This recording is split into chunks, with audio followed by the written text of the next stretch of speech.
For Barangay Ginebra, the health issue is a major concern as coach Tim Cone struggles with player injuries in bidding for a third straight PBA Governors Cup crown. But despite a decimated lineup, the team known for its never say die mantra manages to string up wins while waiting for Greg Slaughter, Japeth Aguilar and Mercado to heal. Last Sunday, Cone used a 10-man rotation as Ginebra downed San Miguel Beer, 110-102, at the Smart Araneta Coliseum. The win raised Ginebra's record to 4-1. Aside from Slaughter, Aguilar, and Mercado, the other players in sick bay are Jervy Cruz, Art de la Cruz, Julian Sargent and Raymond Aguilar.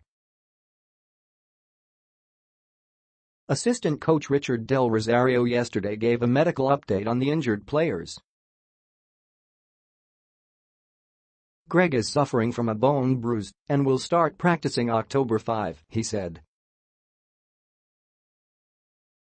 Sol underwent a procedure in the offseason to clean up his knee of bone spurs and will also start practicing in a few weeks.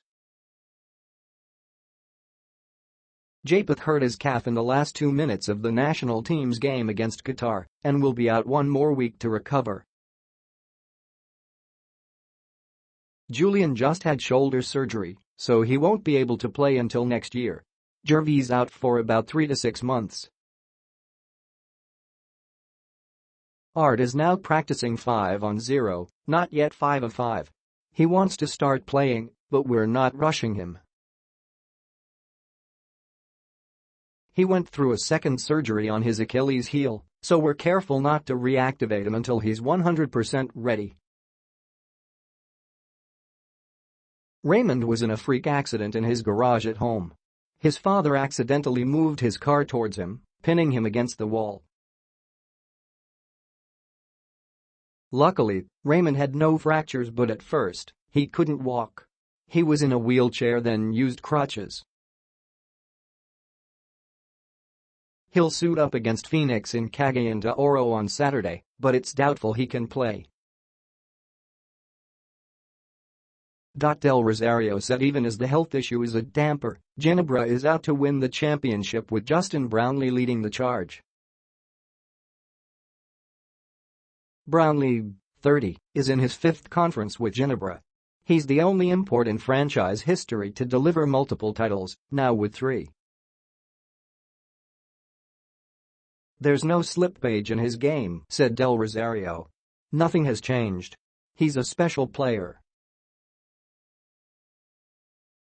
He's coachable, his demeanor is exemplary. Right now, he's in town alone, no family, no distractions, 100% focus.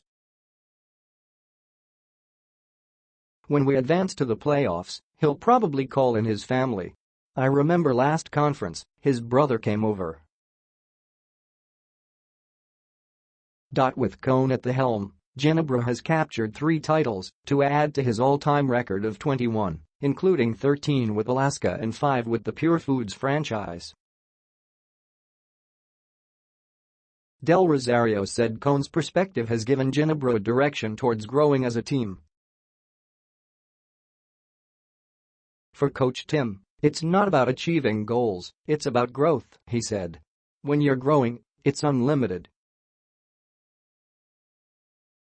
If we grow as a team, championships will follow. Coach Tim always looks at the big picture. Right after winning a championship, he's already thinking about the next practice. He reminds me of how Kobe Bryant and Michael Jordan were. The story goes that the day after winning a championship, they would go back to the gym to work out, looking for new ways to improve. Since Cone started coaching in the PBA in 1989, he has evolved with the game. Cone used to be a strict triangle offense disciple, now he's improvised to find other ways to win with the talent available. The game has changed, said Del Rosario. What makes Coach Tim even more special is he listens and has an open mind. With players, he has a father and son relationship and is ready to give advice and guidance. With his assistants, he asks what we think. Basically, he's a systems coach, while I'm an adjustments coach, which is probably why we work well together. I'm learning from the greatest basketball teacher there is, so I'm soaking in everything like a sponge. Del Rosario said Cone has resculpted the Ginebra culture with his right-minded approach. Coach Tim always stresses the team concept, that everyone benefits if we work as a team, he said. He doesn't look at a season from a conference-by-conference standpoint. He looks at it like a book with several chapters, and we go from one chapter to another, improving, growing. With Ginebra, it isn't just basketball, it's a way of life. Fans grow up making Ginebra a part of their lives, going back to the Jaworski era. When you play for Ginebra, you don't only play for the franchise, yourself or your family, you play for millions of fans, those who come from the provinces, to line up for tickets to watch the games. The fans believe in the never say die spirit, and that's why we play with a higher purpose. We affect people's lives. We are given the opportunity to make millions of fans happy, and that's a blessing. Ginebra is a phenomenon,